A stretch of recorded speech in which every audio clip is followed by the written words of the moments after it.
Ayol bu ona, o'qituvchi, tadbirkor, muhandis yoxud munisgina uy bekasi. U qaysi sohada ishlamasin, ulkan natijalarga erishishi tayin. Mehnatsevarlik, fidoyilik, mas'uliyat va tartib-intizom ayolni kasbiy kamolot sari yetaklaydigan fazilatlaridir. Surxondaryo viloyati soliq boshqarmasida 8-mart Xalqaro xotin-qizlar kuni munosabati bilan bayram tadbiri o'tkazildi. Soliq xizmatida faoliyat yuritayotgan xotin-qizlarni mazkur bayram bilan samimiy tabriklab, ayollarning oiladagi va jamiyatdagi beqiyos o'rnini alohida e'tirof etdi.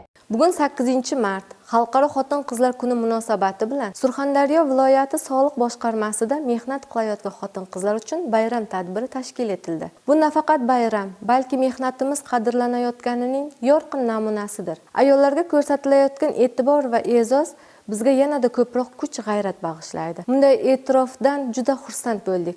Shu fursatdan foydalanib, barcha ayollarni bayram bilan tabriklab, ularga sihat, salomatlik, oilaviy baxt va ishlariga muvaffaqiyat tilayman. Tadbir davomida erkaklar bilan bir safda astoydil mehnat qilib, soha rivojiga munosib hissa qo'shayotgan soliqchi ayollarga minnatdorchilik bildirilib, esdalik sovg'alari topshirildi. Muqaddas Panjiyeva, Ilyos Rahmatov, Zamin Online axborot tahliliy dasturi uchun.